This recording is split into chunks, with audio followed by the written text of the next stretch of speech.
La maternidad no es una tarea fácil, y menos cuando tomaste tus maletas y te fuiste lejos de casa. ¿Cómo se vive ese viaje? Esto es Mamás en Travesía.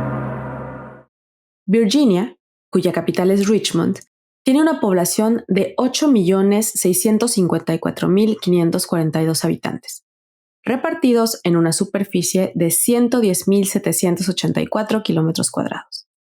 Fue admitido en la Unión el 25 de junio de 1788, como el estado número 10 de la Unión Americana. Las raíces del estado se remontan a la fundación de la colonia de Virginia en 1607 por la Compañía de Virginia de Londres. Fue la primera colonia inglesa en el Nuevo Mundo y una de las 13 colonias que participarían en la Guerra de Independencia. Como dato curioso, el estado recibió su nombre por la reina Isabel I de Inglaterra, quien subió al trono en 1588 y dado que nunca contrajo matrimonio, era conocida como la Reina Virgen. Y hasta ahí nos invitó Ada. Ada deseaba muchísimo compartir su historia, y cuando me la contó entendí por qué. La suya es una travesía de amor, coraje y perseverancia, y su deseo de compartirla nació de querer que otras mujeres que estuvieran pasando por tratamientos de fertilidad supieran que no están solas. Este episodio es una ventana para que nos asomemos y sepamos lo que pasan muchas mujeres en este camino que tiene momentos complicados y dolorosos.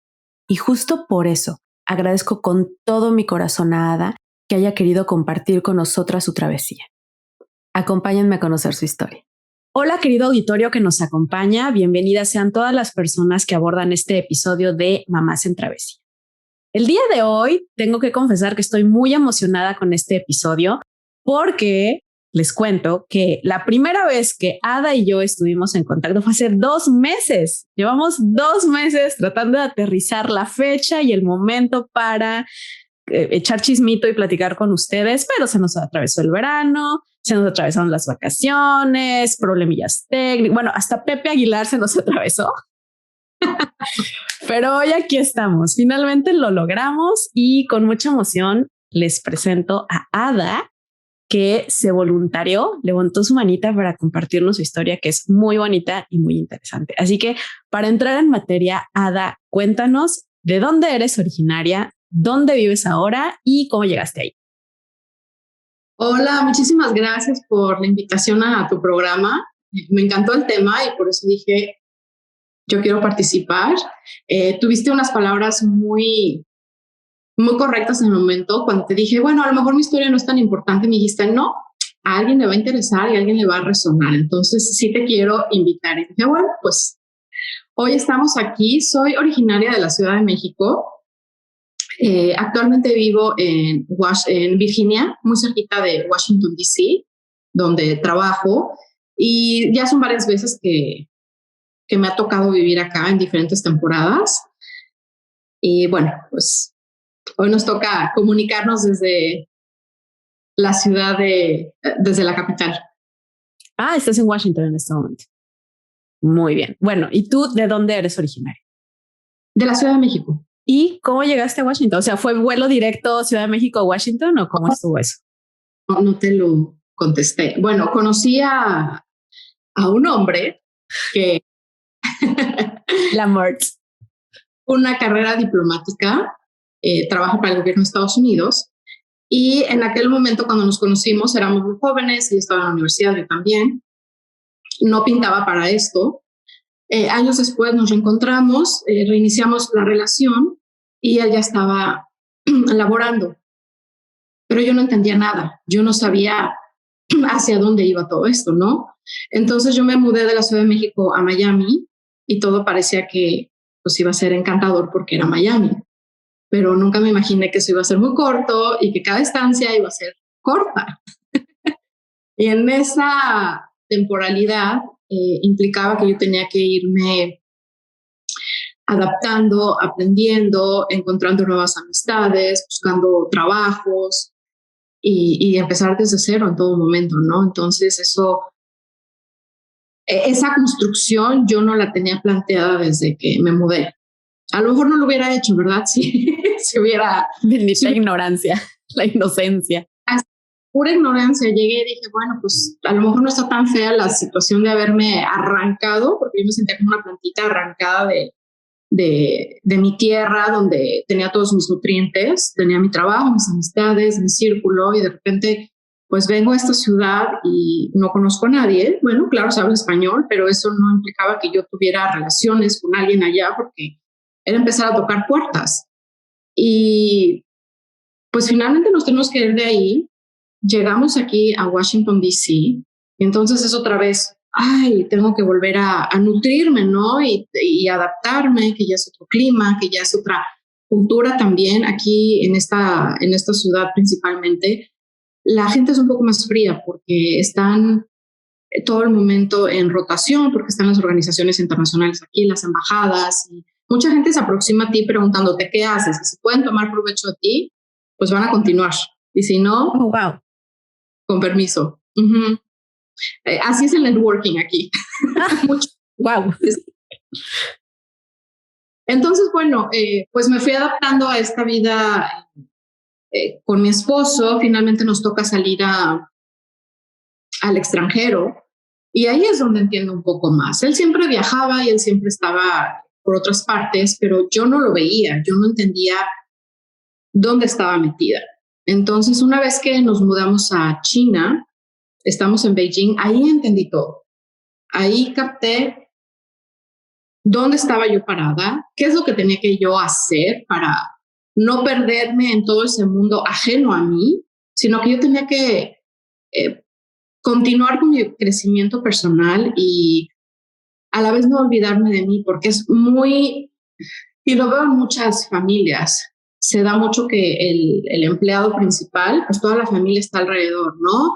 ¿A dónde nos vamos a ir? Y alrededor, y no importa probablemente pues las necesidades que un hijo tenga, si tiene alguna situación que en un colegio tenga que tener ciertas características, pues si te mandan a otro país y ahí no las hay, pues a lo mejor se va a dar la división de la familia, porque entonces la esposa o el esposo van a regresar a Estados Unidos, donde sí existen esas capacidades, ¿no? Para poder cubrir las necesidades del hijo. Entonces, pues todo eso lo empiezo a ver que yo tenía que construirme a mí, que tenía que buscar una carrera, y se habla mucho de la carrera portable. Entonces, pues empecé a dar clases de español a la comunidad diplomática, o sea, desde aquí en Estados Unidos, que di clases en el banco, en el Fondo Monetario, y a gente de diferentes agencias. Pero entonces es ahí donde ya empiezo a entender el concepto de lo que se vivía aquí, ¿no? Porque mis alumnos ni siquiera me decían en qué agencia, me inventaban, y entonces entendí, ok, aquí es mucho de la discreción. Yo decía, a mí no me importa tu vida personal ni lo que hagas, simplemente platica, porque para eso estamos aquí, para que aprendas español. Y bueno, pues entiendo que todos los diplomáticos, la gente de diferentes agencias, van a pasar un examen para poder ir a su siguiente asignación, ¿no? Entonces desde ahí yo empiezo ya a hacer como una carrera, luego cambio de rubro, pero ya estando en China, pues digo, tengo que ocuparme. No pude trabajar allá, pero me ocupé estudiando mandarín, estuve también dando clases, y bueno, pues hubo varias aventuras ahí. Estuvimos en otros países que fueron Camboya, Bahrein y algunas otras asignaciones aquí en Estados Unidos. Wow, o sea, tu pasaporte está lleno de sellitos, sin duda. ¿Y cómo fue el camino hacia la maternidad? Cuéntanos. Es muy interesante el camino a la maternidad. Uno siempre se siente joven. Hay mucha ignorancia con respecto a la situación de fertilidad, y a las mujeres hoy en día nos se han metido también la idea de tú espérate, no pasa nada, hay tratamientos y demás. Entonces uno se compra eso, y luego pues también como inmigrante, yo no me quería aventar un hijo en un inicio cuando no sabía dónde estaba yo aterrizando. No sabía nada, y pues yo en mi país me podía comprar mis propias cosas, y cuando llego acá no, porque llegas a un estatus diferente migratorio, en el cual es un proceso largo y tienes que ser muy paciente, ¿no? Y no quiero decir con eso que mi esposo no me haya apoyado, al contrario, pues yo cuando me planteé la idea de, ok, pues sí vengo para acá, pero yo sé que en tu cultura es 50-50, ¿no? O sea, y yo con lo que traigo en la bolsa, pues se me va a acabar así y pagar 50% de electricidad, de gas y demás, no va a ser redituable para mí. Y él entendió toda esa parte, dijo, yo no te estoy pidiendo nada de eso y yo entiendo que también estás en un proceso migratorio, ¿no? Entonces, pues por ahí no hubo problema. La parte de los hijos, pues yo todavía esperé. En China se despertó un poco la inquietud, pero la inquietud iba más por la adopción. Yo no estaba planteando tener hijos míos en aquel momento. Yo dije, ¿por qué no salimos de aquí con una niña, con la adopción de una niña? Mi esposo no estuvo de acuerdo. Él decía que fueran de nosotros, pero pues nosotros no estábamos haciendo nada por tenerlos propios. Quería a mi niña de allá. Había muchos requerimientos para eso y era una adopción muy, muy cara porque conocí gente que sí lo estaba planteando y estaba en el proceso. Salimos de allá y al regresar, bueno, estoy un poco perdida en la línea del tiempo, pero cuando llegamos en algún momento llegamos a Los Ángeles, probablemente pasaron otras residencias después no es cierto, después de China regresé a DC. Aquí no me planteé la idea de un hijo porque mi esposo estaba viajando muchísimo y entonces en ese momento decidí viajar con él. Y después nos mudamos en Los Ángeles. En Los Ángeles, pues bueno, ya tenía como 37 años y ahí sí dije, pues es aquí, ¿no? Entonces rentamos un departamento con 2 habitaciones, yo con la idea de que un hijo siempre estaba en una habitación y qué equivocada estaba. Los hijos probablemente quedan en tu cama. Y bueno, en ese momento pues empecé a trabajar, empecé a tener ya una vida cómoda, porque ya tenía yo las herramientas para poder tener mi propio círculo, buscar trabajo, ya iba más preparada, ¿no? Y en ese momento resulta ser que mi papá enferma y mi esposo dijo, bueno, con la situación tan delicada que se está viendo en tu casa, puede ser que tú ya no regreses acá, ¿no? Me dijo, renuncia a tu trabajo y ve a estar con tu papá, cuida de tu papá. Y a mí esas palabras, no dudé, dije, ok, dejo este matrimonio en pausa y me voy con mi papá. ¿Cuánto tiempo? No sé. Entonces él me dijo, cierro este departamento, yo me voy a Afganistán. Y en aquel momento, pues ya también había yo empezado a buscar trabajo. Y mentira, él se iba a ir previamente a Irak. Busqué yo también opción para ir a Irak. Ahí no puedes ir con hijos y dije, por eso es que no busqué los hijos cuando estaba en DC. Y no se pudo ir a Irak, ya tenía yo un trabajo por otra situación. Luego viene la enfermedad de mi papá, mi maternidad queda en pausa y mi esposo decide que se quería ir a Afganistán y por los gastos que se estaban viendo en México. Acepté a regañadientes y finalmente, pues mira, allá arriba le dijeron a él que no. Y cuando hablo de allá arriba es el universo, no lo voy a partir. Yo pude estar allí en México con mi papá hasta que falleció y todavía me quedé unos meses más. Y fue yo creo que el mejor regalo que pude haber tenido para mí en ese momento. Ya no pensaba en mi maternidad. Y te estoy hablando que fueron como 8 o 9 meses o más, que todo este tema era mi papá, mi papá, mi papá. Y bueno, regreso a Estados Unidos, seguimos sin buscar. Y ya para cuando estamos en Camboya, ahí me dicen que como estaba el Zika, que una vez que una mujer se embarazaba por las regulaciones del trabajo de mi esposo, las esposas teníamos que regresar a Estados Unidos, que no era recomendable tener al bebé allá y no nos dejaban tampoco. Entonces yo dije, no quiero pasar una maternidad sola y no quiero pasar todo este proceso sola. Entonces pues se quedó nuevamente dormido. Entonces estoy hablando de que pasan los años y todo el tiempo era estar con un pendiente, ¿no? Que se estaba aplazando. Procrastinando. Sí, y llega el momento en el que regresamos a Estados Unidos. Yo ya habré tenido como 39, 40 años. Y en mi chequeo con la ginecóloga le dije nuestra situación. Me dijo, bueno, pues ya es momento que te vayas a una clínica de fertilidad. Y yo ya tenía contemplado eso porque desde Los Ángeles mi ginecóloga dijo, pues ya tienes o sea, tu reserva ovárica ya está bajando, ¿no? O sea, ya los números están ahí claros, pero yo no entendía, porque nuevamente, entre la negación y la ignorancia y la falta de la proactividad de irte a buscar la información, que no estoy hablando de que todo lo tengas que sacar de internet, hay libros médicos que son muy entendibles para para la gente que no estudió medicina. Y yo, pues ya tenía entonces esa idea, ¿no? De que sí iba a haber un problema futuro. Y entonces cuando me dijo eso la doctora, pues fuimos a ver la clínica. Llegué a Shady Grove, una de las mejores clínicas. Mi esposo, estábamos aquí aprendiendo el idioma árabe. Iba a ser por muy poco tiempo nuestra estancia. Y uno cree que cuando vas a ir a una clínica de fertilidad, así. A la siguiente semana ya estás. Con la mirada ya estás con la panza puesta, ¿no? Y no fue así. Entonces, no había tiempo, en realidad, o sea, como cualquier otra pareja, del poder practicar, hacer la tarea, y entonces en 6 meses, 8 meses, 1 año, pues ya tienen los resultados. En este caso, pues ya no había el tiempo porque yo estaba en mis 40s y mi esposo iba a estar a distancia, entonces cuando yo llegara, pues iba a hacer más tiempo, ¿no? Entonces voy a Shady Grove, que es, como digo, una de las clínicas más reconocidas y que uno cree que es ahí donde está la respuesta. ¿Y qué pasa en Shady Grove? Mi esposo se va a Bahrein, solamente deja una muestra. Y pues yo no sabía que tenía que haber dejado más muestras. ¿Por qué? Porque pueden pasar muchos tratamientos en el Inter, ¿no? Creo que fue falta de información en ese momento.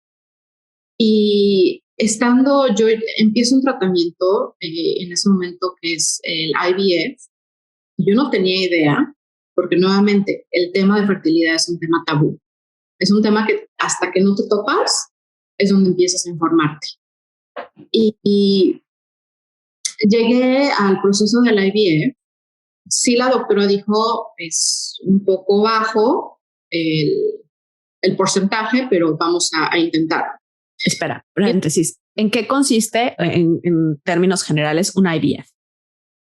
Hay 2 tratamientos de fertilidad que son los más comunes, que es el intrauterino y el IVF. Y es el in vitro, fecundación in vitro en español. Y es un tratamiento que tiene varias etapas. Empieza con la inducción de la ovulación y en este momento a mí me dan pastillas anticonceptivas que yo no utilizaba. Y eso pudo haber, o sea, que era lo contrario de que quieren que ovules, pero lo quieren hacer con el reloj de ellos, ¿no? Porque todo es con de la clínica. Entendí que una clínica lo ve todo como negocio y no es un proceso personalizado, digámoslo así. Pues esa fue mi experiencia en aquella clínica. Y entonces empieza la inducción a la ovulación, me dan mis pastillas, yo creo que eso fue lo que a mí me bajó, también el número de óvulos que se veían en aquel momento.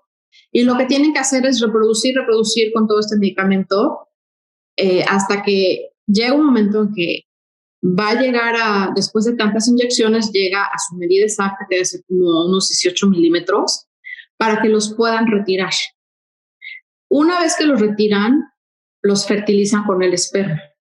Ahora, yo creía que el fracaso podría llegar al momento de la fertilización, pero hay muchos procesos donde se puede fracasar. Que no seas candidata para IVF, porque ya tu reserva es muy baja, que tengas algunos otros problemas de salud que tampoco te lo permitan. El asunto que pasó conmigo es que pues paso por el proceso y una vez que ya me tenían que dar mi medicamento para la última inyección y que pudiera explotar el óvulo y decir, ok, ya voy para abajo y que el esperma me encuentre. No es cierto, que me lo puedan retirar. Me dice la doctora, pues no han crecido lo suficiente y no vamos a poder hacer el procedimiento. Entonces, en ese momento dije, ¿qué está pasando con mi cuerpo? Ya es la edad, ya no lo voy a poder hacer, ¿no? Y estoy sola en este proceso porque me inyecto yo sola, porque me voy a la clínica todas las mañanas a hacerme mis ultrasonidos, porque tienen que ir midiendo el crecimiento. Y llega un momento que eso me cayó como balde de agua fría, porque habíamos invertido en que yo tuviera un departamento aquí, amueblarlo, que pudiera yo tener un nido y poder concluir este proceso, creyendo que la respuesta iba a estar aquí en Estados Unidos, porque todo el mundo se venía a Estados Unidos a hacer tratamientos. Y cómo en Bahrein, en un país de Medio Oriente y una isla tan pequeña, iban a tener la capacidad médica. Entonces, eso no lo teníamos claro porque no lo habíamos investigado. Entonces, aquí ajustamos todo. Era noviembre, para diciembre iban a tener la clínica cerrada, que es cuando a mí me tocaba nuevamente el procedimiento. Y bueno, quedé muy desilusionada y empiezo a aprender un poco más del proceso porque ese día la clínica iba a tener una plática y pues dije, me voy a unir a esa plática, que fue en la noche y era sobre la donación de óvulos. Y para mí ese momento fue trágico porque yo dije, yo voy a tener que recurrir a esta parte, ¿no? O sea, tú estabas un paso más arriba de la automedicación. Tú ya estabas decidiendo los procedimientos. Yo ya tenía que ir viendo, porque te digo, tanta ignorancia que hay en uno, más la soledad, más el tratar de embarazarte sola, era demasiado, ¿no? Y ya era invierno también, que no me ayudaba. Más la presión de, o sea, tu esposo no va a regresar. Tú eres la que tiene que ir allá. Ella no regresa porque él no está de viaje, no, ella se fue a residir a otro país. Uh-huh. Entonces había como muchas presiones en ese momento para mí, pero no me estaba pidiendo, oye, ya embarázate y vente para acá, no, o sea, no era eso, era simplemente cómo las cosas se iban presentando de la idea inicial que teníamos. Entonces voy a esa reunión y empiezo a escuchar a parejas que ya eran súper clientes de la clínica con muchos procedimientos, porque los protocolos depende de la clínica, depende del paciente. Pueden ser que te digan, vas a pasar por una IUI, que es antes del IVF, una IUI es el intrauterino, que es simplemente estimular a la mujer para que sus óvulos crezcan y le introducen los espermas. Y los espermas pasan por un proceso en laboratorio porque el esposo deja la muestra y ya, y ahí se acabó. Y entonces, y no terminé de decirte, pero en el IVF, lo que pasa es que cuando te retiran los óvulos y los van a fertilizar, puede ser que también ahí fracase. O sea que cada paso es un pequeño triunfo. O sea, llegas a lo siguiente es como, wow, ok. Sí, claro, me sentía triunfadora. No había pasado al punto de, ok, el esperma y el óvulo son compatibles, van a fecundarse. Y luego está la otra opción de que los papás decidan llevarlos al laboratorio y que pasen por un proceso de un test genético. Entonces te dicen, estos son los que tienen mayor probabilidad, estos están muy débiles. Y puede ser que cuando te dicen estos débiles, estos sí puedan ser parte de lo que puedan llegar a ser mamá, ¿no? Pero entonces empieza esta división y eso es más dinero. Te estoy hablando como de $3,000, $4,000 de extra en todo el tratamiento. Una IVF te cuesta $30,000, $40,000 aquí en Estados Unidos y el medicamento $7,000, que es lo que me costó a mí. En ese momento, que no terminé de usarlas. Quisiera luego decirte qué pasó con esas inyecciones que no usé. Entonces eran también otras presiones, ¿no? La presión económica. Y bueno, después de la fecundación viene lo que es la transferencia de embriones y la espera. Bueno, eso es parte muy general de lo que son ambos procesos. ¿Pero en qué estábamos? Estábamos en que llegó diciembre y tú dijiste, yo voy a necesitar que me donen óvulos.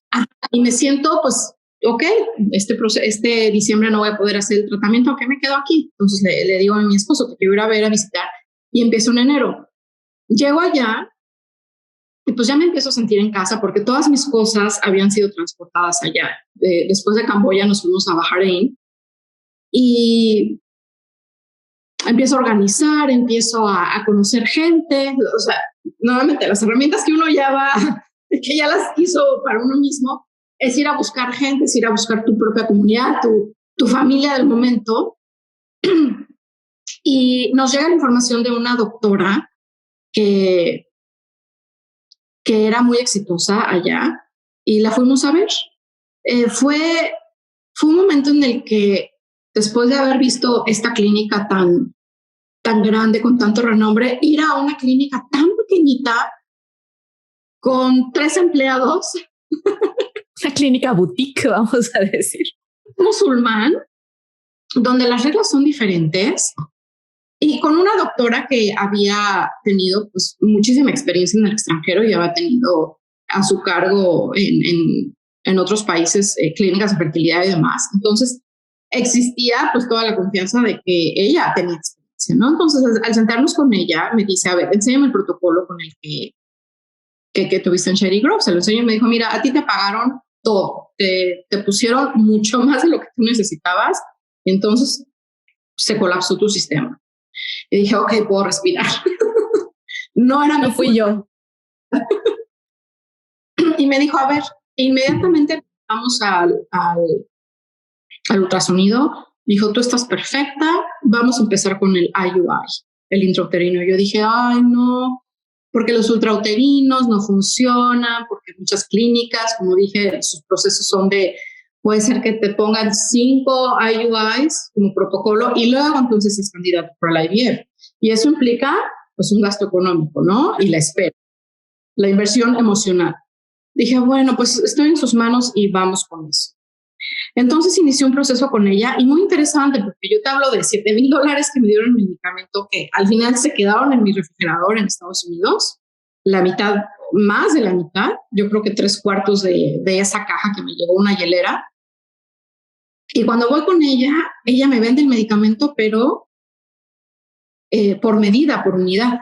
Entonces, ella tiene el medicamento. En Bahrein no te venden agujas o inyecciones en la farmacia. Todos tienen que ser dado por tu doctor. Entonces me dieron mi medicamento, pero no venían las agujas para aplicarlo.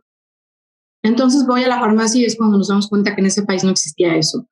Era viernes, el viernes es día religioso, entonces en la embajada nos pudieron dar lo que necesitábamos y empecé mi tratamiento.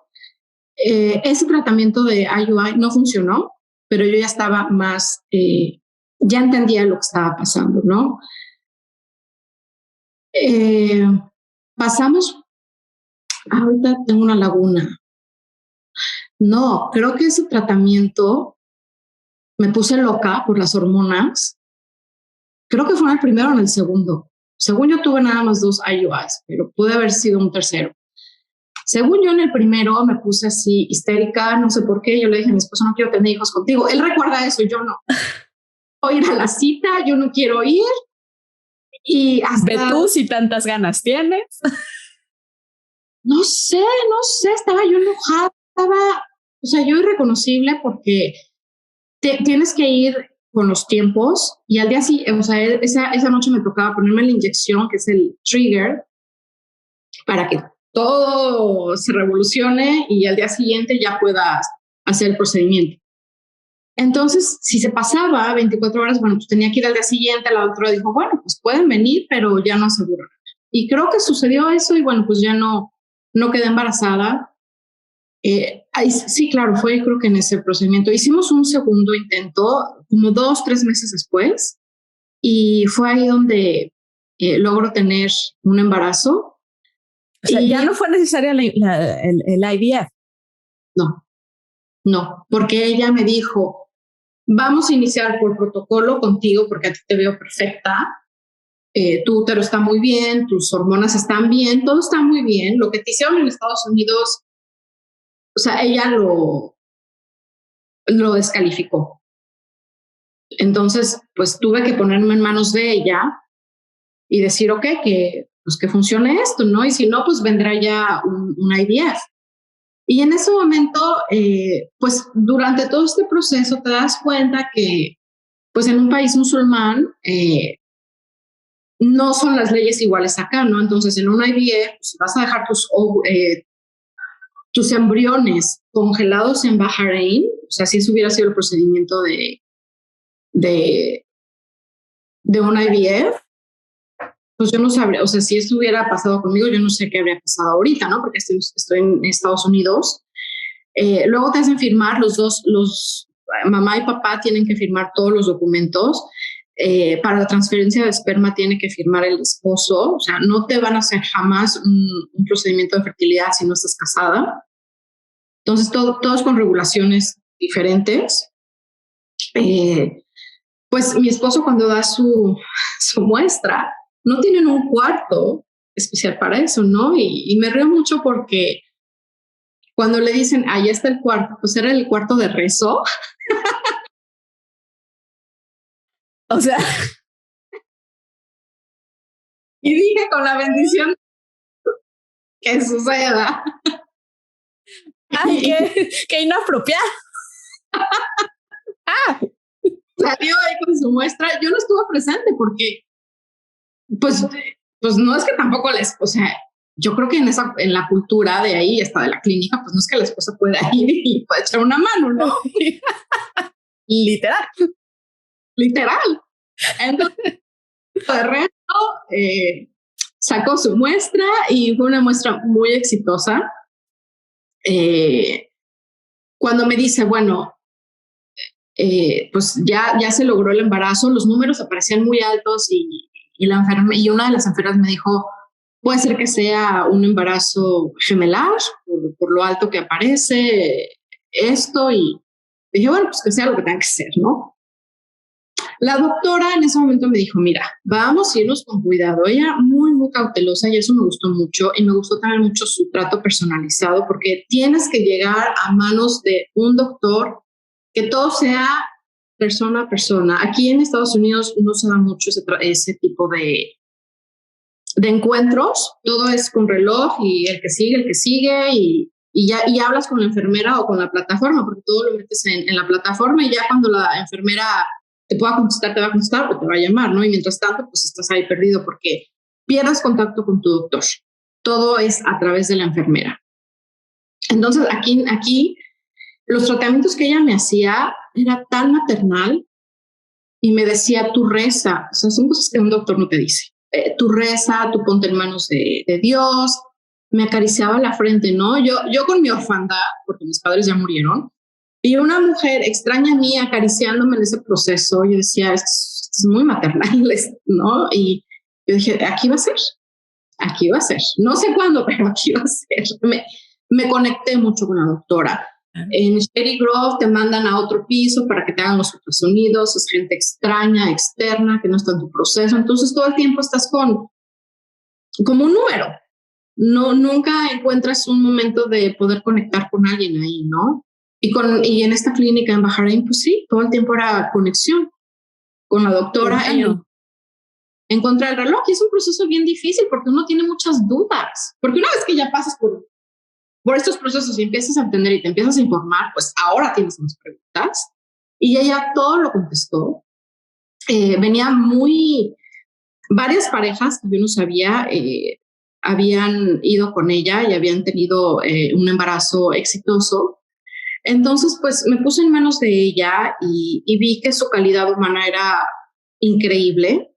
Me dijo que en estos primeros 3 meses teníamos que ser muy cautelosos. Me veía, yo creo que cada semana o más frecuente, una doctora que jamás me soltó, y después me dijo de los 3 meses, ya te puedes ir. O sea, ya haz lo que necesites hacer, ¿no? Y pues lo que yo quería hacer era regresar a Estados Unidos, empacar mis cosas, que había dejado un departamento en renta, y pues nuevamente era la presión económica de estar pagando aquí un departamento, de estar pagando pues todos los servicios, claro, también el coche y demás, y dije, pues voy a empacar y regreso a Bahrein. Pues no sucedió así.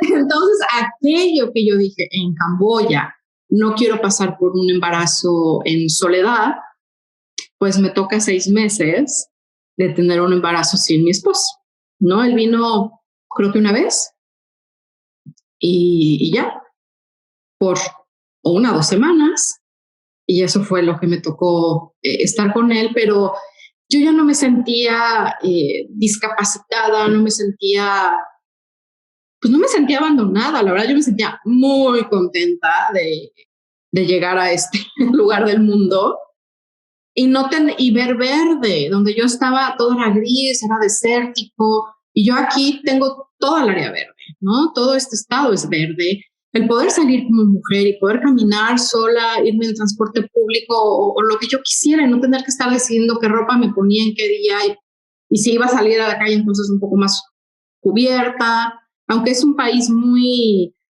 libre y es de los más libres que hay en el sentido de que no tienes que ir cubierta, pero finalmente pues la cultura es la cultura y hay que respetar eso, ¿no? Entonces aquí yo me sentía como, yo puedo hacer todo lo que quiera, está toda la comida que yo quiero, están todos los lugares que yo quiero caminar, porque allá tampoco se camina, ¿no? Todo era en coche y no hay banquetas, aquí sí las tenemos, entonces aquí yo tenía todos los elementos para poder tener un embarazo muy tranquila. Mi ginecóloga me mandó con una doctora de alto riesgo y yo nunca vi tampoco eso como algo particularmente en contra de mí. Dije, pues me encanta la conexión con esta doctora también y todo muy bien, estuve muy bien checada, llegué a las 40 semanas, pasan las 40 semanas y dices, bueno, ¿y ahora qué sigue, no? Dentro de esta soledad, pues bueno, yo tengo una amiga muy cercana que finalmente por situaciones familiares, pues no me pudo poner las inyecciones cuando yo necesitaba que me pusieran las inyecciones para el IVF. Decidí que yo no podía estar en el caos de alguien más cuando yo tenía mi propio caos, entonces me pongo yo sola las inyecciones. Sí estaba pensando, bueno, y cuando me toque parir, si mi esposo no está acá, ¿qué voy a hacer? Mi prima Miriam me dijo, ¿sabes qué? Tú lo puedes hacer. Y hasta el esposo a veces te estorba en la sala de parto, ¿no? Tuve una plática muy bonita con ella, me empoderó mucho y dije, bueno, lo voy a poder hacer. Hablé con la enfermera del hospital, la encargada, y me dijo, aquí tenemos un excelente grupo de enfermeras. Y luego me di cuenta que el hospital de Virginia es uno de los mejores en maternidad, ¿no? En el ranking están creo que en el primero o segundo lugar.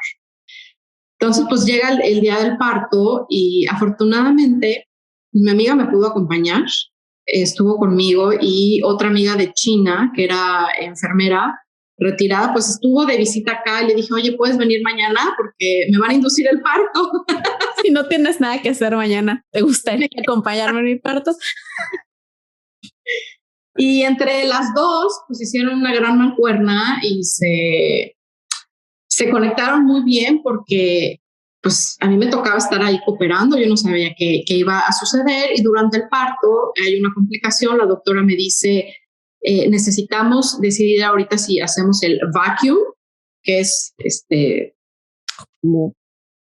¿cómo se llama? Es pues, que no es aspirado, pero es como jalarlo un poco. Es tacaño, entonces lo ponen en el cuello y succionan al bebé, ¿no? Para que salga, entonces sale con cabeza de conilla.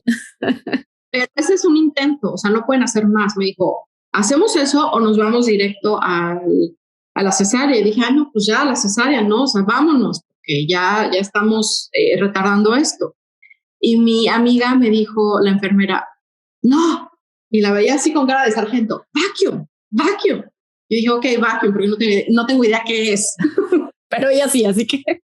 Y nos fuimos con eso y muy chistoso porque cuando le digo a mi amiga Marcela, no me siento conectada con mi hijo, no siento nada, no sé qué está pasando.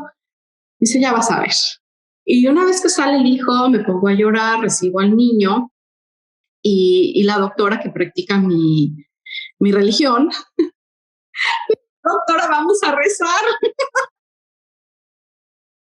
Y bueno, pues ahí digo mi oración, ella se une mientras me iba cosiendo. Y yo dije, ok. Entonces, pues la verdad sí fue un hospital muy bueno en cuestión de maternidad. Mi niño nace en enero del 2020, 3 meses o 2 meses antes de la pandemia. Y pues entonces ahora viene el tema de la maternidad teniendo al hijo presente, ¿no? Mi esposo siguió viajando y pues sí, me tocó una maternidad sola, fue una maternidad encerrada. En ese momento decido también trabajar, entonces pues voy a trabajar y el niño pues tiene 5 meses cuando lo dejo en guardería.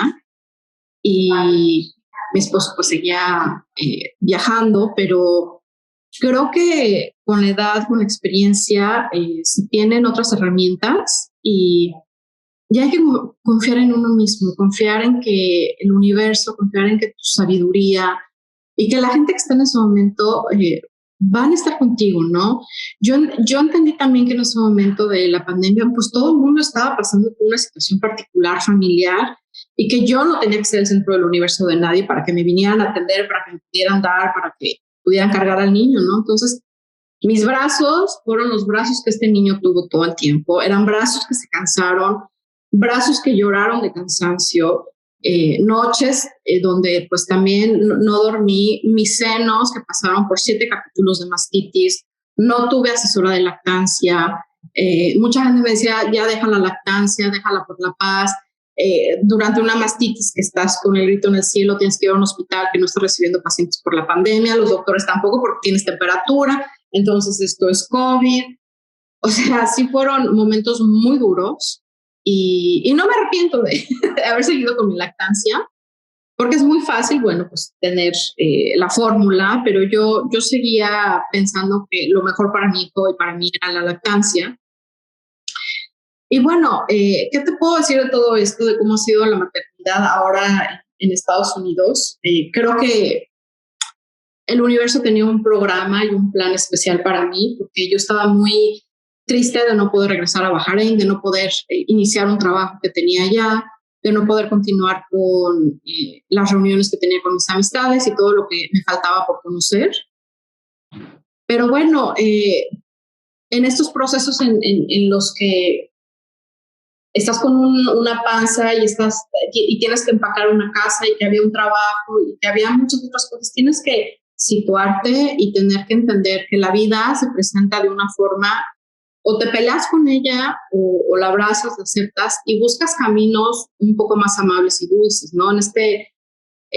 Yo nunca había dejado o tenido la oportunidad de que alguien pudiera empacar mi casa. Un grupo de muy lindas amigas allá, el servicio de mudanza pues te lo hacen y demás, pero a mí me gusta preempacar y poder organizar mis cosas. Entonces estas amigas fueron a mi casa y me hicieron todo ese preempaque y yo eternamente les estaré agradecida porque pude tener mi maternidad todavía pues un poco más tranquila, ¿no? Estuve conectadas con ellas en la madrugada dando instrucciones, pero pues más allá de eso, o sea, fue un regalazo lo que recibí de ellas.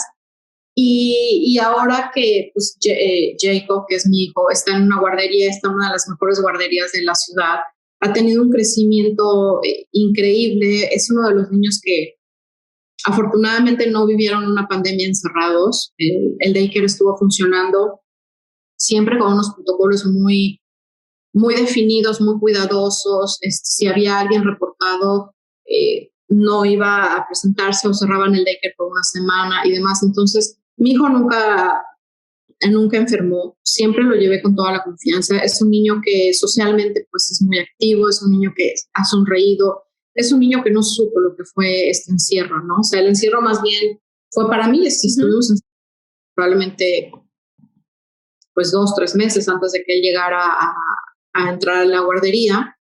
Y pues te digo, muy, muy afortunada de todo lo que he recibido en esta tierra, de lo que he recibido de las amistades que están aquí. Y yo invito a todas las mujeres que están pasando por un proceso de indecisión, si van a querer su maternidad o no, o si es el lugar adecuado o no, o si su reserva ovárica es la correcta, o si es el padre que quieren para sus hijos. En fin, yo las invito a que se informen, porque en nuestras clases de anatomía o en la universidad no nos enseñan nada con respecto a la vida cotidiana y funcional del día a día.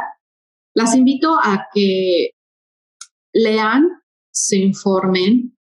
Si tienen dudas o si ya pasaron por un proceso y creen que pues ya se les fue el avión, hay muchos grupos de IVF en Facebook y ahí hay muchos testimonios. Y para mí esos son los mejores testimonios que puede haber, porque en las páginas de las clínicas te van a poner todo lo mejor y ya.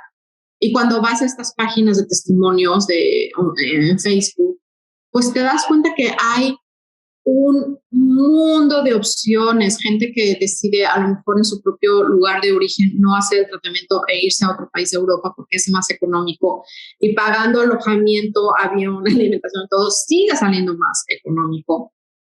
Es algo que tienen que hablar con sus parejas porque se sabe que muchas veces terminas en bancarrota por la necedad o por la ilusión, como lo quieran ver, de seguir con sus tratamientos. Y pues, ¿quién puede pagar $30,000, $40,000, más $7,000 de medicamento, más la parte emocional, más los conflictos familiares o de pareja que se enfrentan en ese momento porque hay mucho desgaste?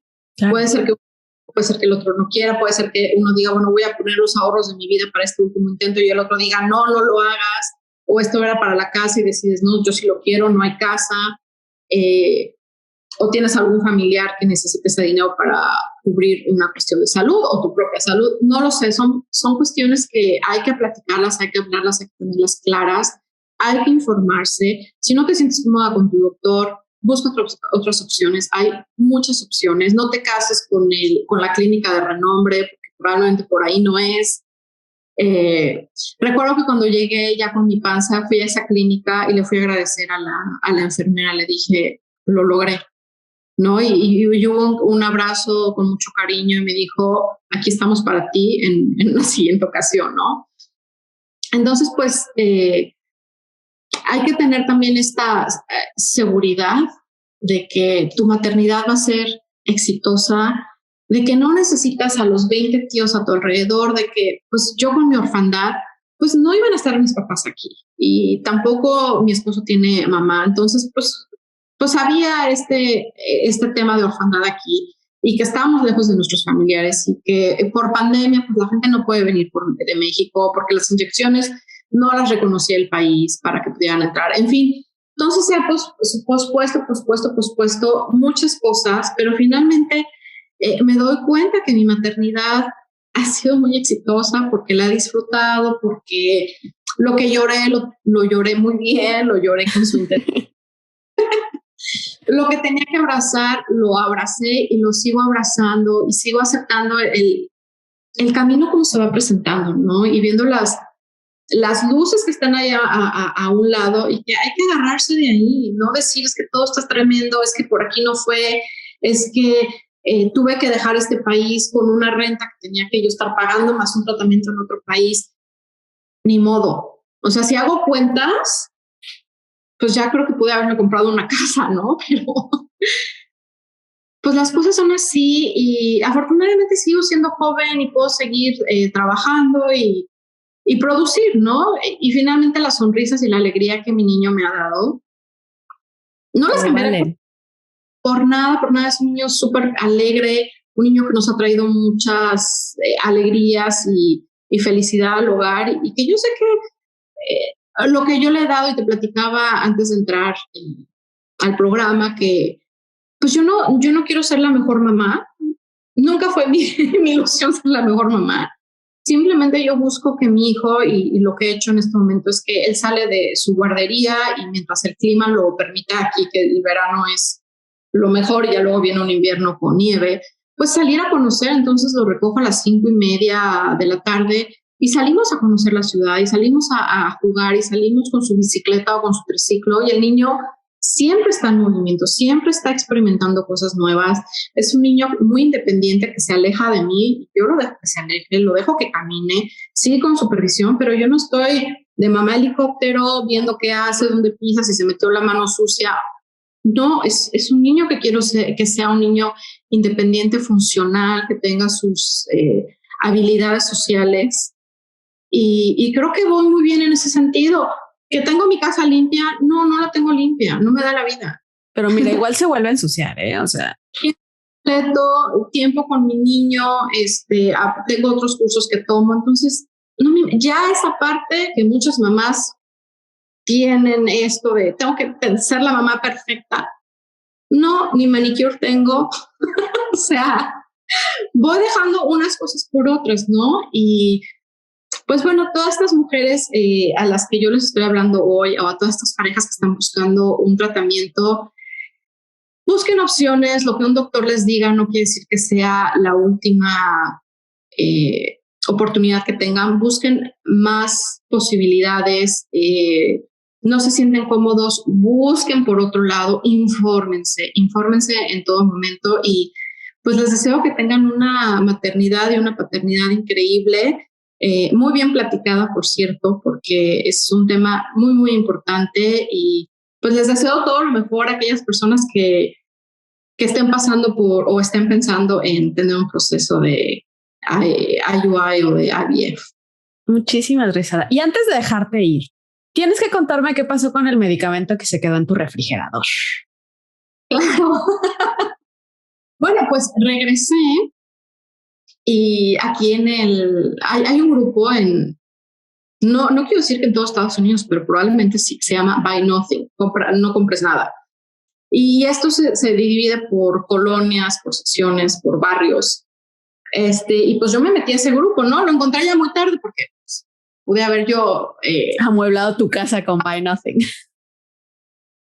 Ese grupo, porque la gente dona unas cosas increíbles, ¿no? Pues ni modo, yo lo conocí después. Y como sé que es un tema un tanto o bastante regulado en este país, yo dije, pues medicamentos no lo puedo dar así con los ojos cerrados, ¿no? Y yo sé que cuando mucha gente tiene su medicamento que ya no utilizó y se lo da a las clínicas, pero estas clínicas siguen haciendo un negocio. No es que yo llego como paciente y yo les digo, oigan, pues que no tengo $7,000, pero no tendrán por ahí en su guardadito estos medicamentos. Así, mira, nos devolvieron no te lo vamos a cobrar. Exacto. No, eso no sucede. Te digan, te lo doy, pero me lo repones. ¿No? Entonces es un ganar-ganar para la clínica en todo momento. Y el pues vender medicamento no se puede. El regresar a la farmacia no se puede. Entonces yo dije, ¿qué voy a hacer con todo esto? No me va a aguantar para un siguiente tratamiento por la caducidad. Pensé en darlo en México en una asociación a la cual yo quería dárselo, pero pues no encontré, no me contestaron. Yo planeaba hasta irme a Nueva York para dárselo a una persona y que lo llevara en hielera a México. O sea, la asociación, mira, se lo perdió porque no me respondió. Y en el grupo de Buy Nothing puse, si estás en proceso de tratamiento de fertilidad, yo tengo algo para ti. Ahora, ¿qué pasa con esos tipos de anuncios? Que mucha gente es fraudulenta y regala o da medicamento vencido o medicamento llenado con agua. Te puedes enfrentar a cualquier cosa. Y bueno, pues puse eso, me contestaron algunas personas, fíjate que no guardé esa información, la tendría que buscar, pero hubo respuesta y una de estas personas se llama Michelle, me respondió, vivía muy cerca de mí, me dijo, me interesa, le dije, perfecto, pero ¿cuál es el medicamento que tu doctor te está dando? ¿No? Entonces me dio su lista, le dije, claro, yo tengo esto y esto. Me comentó, oye, estuvo refrigerado todo este tiempo. Le dije, mira, pues por todos los meses que estuve fuera, no te puedo garantizar que el refrigerador estuvo sirviendo y estuvo conectado. Si fue la luz una noche, sí, ni idea. No, o sea, no nos ha pasado, ¿no? Pero no puedo asegurar yo nada. Y me dijo, ok, se lo llevó, nos hicimos muy buenas amigas y resultó que quedó embarazada con un tratamiento de IVF y tiene, yo creo que como 9 embriones todavía de ese regalo del medicamento. Sé que eres tía honoraria. Soy tía y no la conozco, fíjate, a la bebé, porque el papá de ella pues estaba pasando por un proceso de donación de hígado, me parece, entonces pues tenían que ser muy cuidadosos y por la pandemia también, ¿no? Claro. Pues, bueno, ya la voy a conocer a la niña, pero pues en eso terminó el medicamento y pues yo creo que lo que aprendí en todo esto es en ser empática con otras mujeres, en poder hablar de mi propia experiencia, porque muchas, después de eso me doy cuenta que están calladas, que también pasaban por procesos o que no han podido o que no tienen información. Y cuando yo hablo el tema, tres enfrente de mí están con eso y digo, bueno, esta es mi experiencia. Si te sirve lo que te digo, adelante, que hay mucho atrás que a lo mejor ya no te conté ahorita, pero me ha servido mucho. A mí no me avergüenza en lo absoluto nada de lo que sucedió. No estoy con el planteamiento moral, porque creo que muchas personas van por ahí también, Sí, también hay que pensar qué vas a hacer con tus embriones, si llegas a tener embriones, si los vas a congelar, si los vas a dar a la ciencia, si los vas a donar a alguien más. Como creo que no termina este proceso de cuando yo fui a ver la clínica con las vivencias de los que estaban planteándose recibir óvulos. En ese momento llegó una persona embarazada ya que había recibido la donación de óvulo. Otras parejas, ahí fue donde me enteré. Claro, la mujer va a tener que pasar por un proceso de IVF, que como ya dije, los $30,000, $40,000, más lo que le tengas que pagar a ella extra, más su medicamento. Uh-huh. 2 familias pueden pagar por ese tratamiento y ya los óvulos se los dividen y cada quien se va por su lado, ¿no? O sea, wow. Ya es, claro, yo también me quedé así como, wow, todo lo que hay acá. Es que hay todas las posibilidades, o sea, inclusive hablamos de vientres subrogados, o parejas del mismo sexo, en el caso de los hombres, que es como un proceso compuesto, tienen que tomar diferentes procesos y, híjole, debes costar una fortuna. El país, ¿no? Que también apoya las regulaciones. Sí. Entonces, aquella noche éramos, yo creo, como unas 6, 8 parejas escuchando. Yo ese día me sentí la peor porque me dijeron, ¿y tú? No, pues hoy en la mañana me dijeron que no me iban a pagar mis óvulos.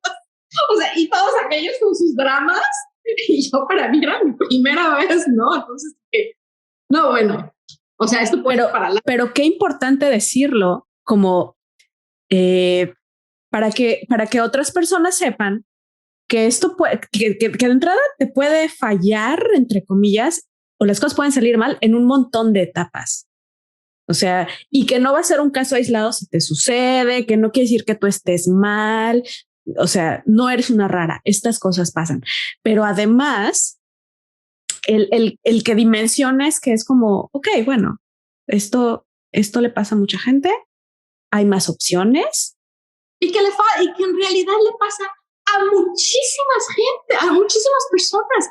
Yo estoy impresionada que ahora que abro el tema, ya la gente empieza a decirme, ¿no? Y mira, creo que son 2 cosas que te quiero decir ya para finalizar.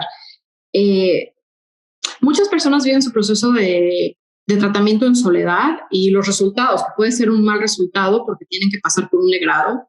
Tengo una amiga que pasó por un legrado y ella nunca me lo dijo, nunca me dijo, es más, yo creo que yo no estaba aquí en el país, pero lo pasó sola. Se fue a la clínica, o sea, pasó por su proceso de tratamiento. No sé, o sea, ese embrión no tuvo latido y tuvo que hacer su legrado y se fue sola a la clínica, ¿no? Entonces, es una ola de emociones muy complicada.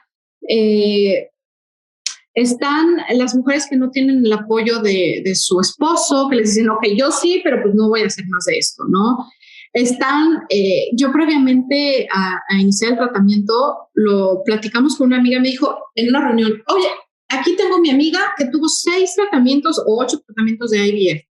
Esa noche, en 40 minutos, nos explicó todo lo que había pasado con ella y entonces ahí la mente se abrió y dije, ok, no tiene que ser un tratamiento, pueden ser 6, 8 o 10 tratamientos, ¿no? No es el rápido salgo panzona de aquí y ya me voy. Y eso nos ayudó mucho a entender este proceso. Ella perdió en el camino pues también embarazos, otros que no se lograron. Tuvo uno gemelar que pues no se logró el gemelar, nada más nació una niña. La niña no sabía que había sido un embarazo gemelar. En algún momento que la visitó, ese día le dicen sus papás y su papá se le salió. Y la niña así de, yo tenía un hermano. Entonces, todo el tiempo es comunicación. Mira, en estas páginas de Facebook te vas a dar cuenta que muchas personas guardan todas sus jeringas, porque en realidad es un mundo de jeringas, un mundo de medicamento.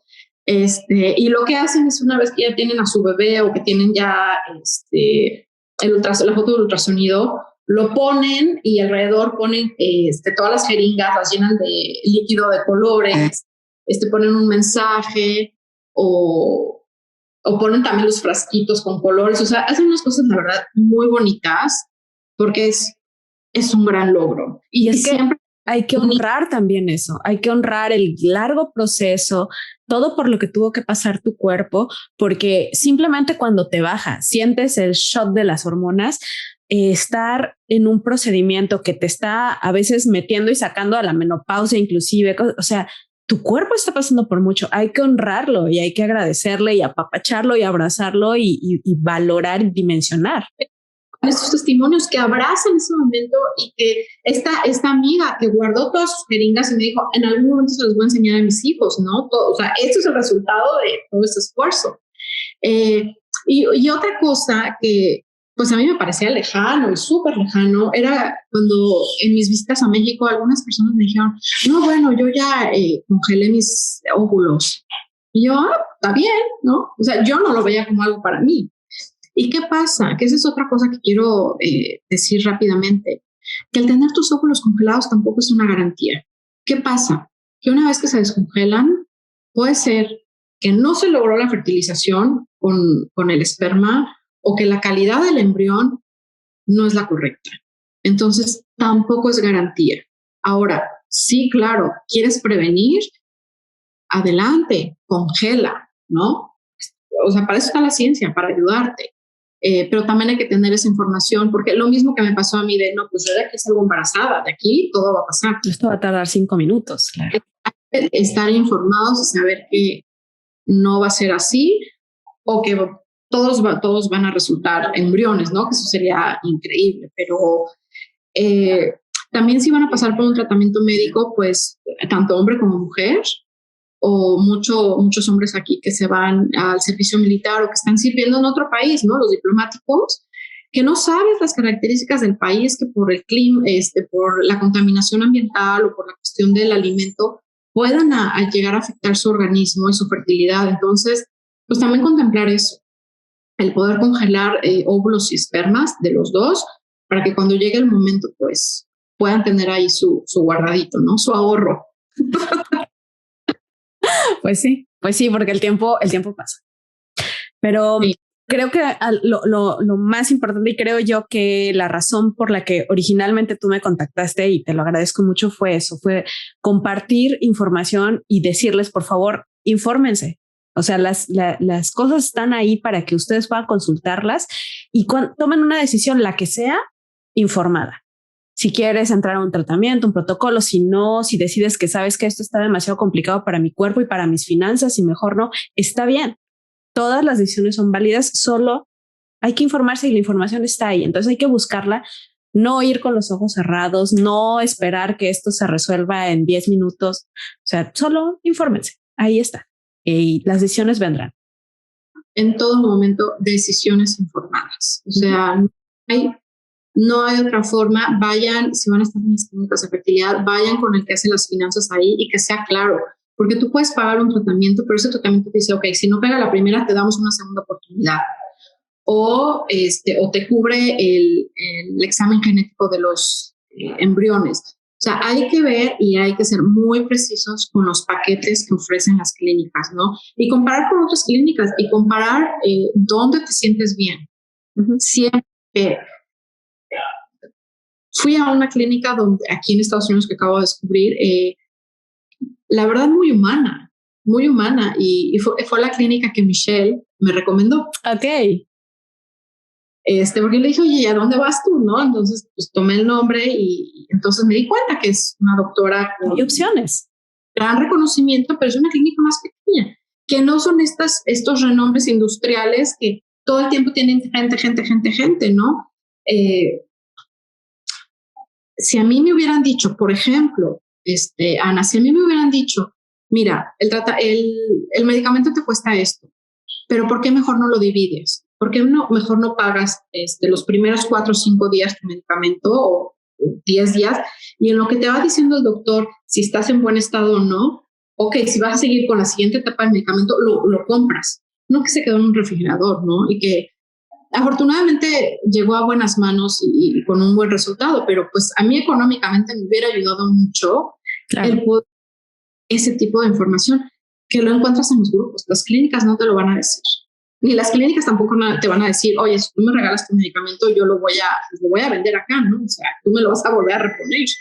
como siguiente paciente. Entonces hay que estar pendientes con todo esto, pendientes con los grupos de apoyo que hay en las clínicas, como esta que encontré de donación de óvulo, que debe de haber la donación de óvulo, la mujer, esta es otra de las preguntas que mucha gente va a tener, ¿no? ¿De quién es la mamá, no? Y si mi hijo se entera que no era mi hijo y que era de otra persona. Esta mujer que tuvo su donación y con un embarazo exitoso, dijo que la base de datos nada más aparecen las fotos de niños de los donadores y que ella guardó esa información por si en algún momento su hijo quiere saber quién es su mamá y que ella considera que es la mamá porque el intercambio sanguíneo que está teniendo en su cuerpo, pues es de ella. Entonces, ella es la mamá. Me comentó que, bueno, ella tenía un doctorado, me dice, cuando ves esa base de datos dices, ¿quién genéticamente, y va a sonar absurdo lo que voy a decir o muy grosero, pero dice, ¿quién genéticamente se va a igualar a mí? Que tenga pues esta inteligencia o que tenga tales cualidades y te enfrentas a una base de datos que tienes que decidir, ¿no? Entonces ese es otro tipo de trabajo que hay que tener y decir, bueno, hay que... Sí. Infórmense. Porque además la información está ahí. Sí hay que rascar un poco, pero vale la pena. Y hay que guardar dinero y en Estados Unidos, por ejemplo, hay que saber qué estados sí te cubren el seguro médico, tu tratamiento. Aquí en la zona donde estoy no te cubre nada el seguro, o sea, no hay seguro médico. Hay trabajos que sí te pueden llegar a tener un seguro que te pueda llegar a cubrir eso. Sé que aquí en mi zona, en Maryland, sí cubren probablemente la IVF, no sé qué porcentaje, en Massachusetts sí, pero tienes que demostrar que pasaste por ciertos ya procesos o por cuántos tratamientos para que entonces se te pueda pagar. Entonces, esa es otra información que hay que buscar en cada estado y que hay que buscar con tu seguro médico. Wow, pues qué importante. La verdad es que no, yo ni siquiera sabía que había estados que sí lo cubrían y estados que no. Y atención ahí, si nos escuchan en Estados Unidos y están pasando por algo así, búsquenle. Son bien poquitos los estados que sí lo cubren, muy, o sea, 5 probablemente. Pues sí. Pues Ada, no tengo palabras para agradecerte toda la generosidad de compartirnos tu historia, toda la paciencia y las ganas de haberlo hecho después de 2 meses de tratar de organizar. Muchísimas gracias, muchísimas gracias. Te mando un abrazo muy fuerte. Estas palabras les resuenen y les vibren a otras personas de tu audiencia. Y pues muchísimas gracias por la invitación. Estoy segura de que así va a ser. Te mando un abrazo muy, muy fuerte hasta allá y disfruta del final del verano. Gracias. Bye. Bye. Gracias por acompañarnos en este viaje.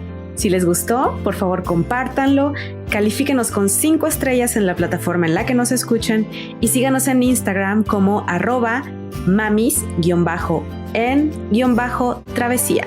Nos escuchamos pronto.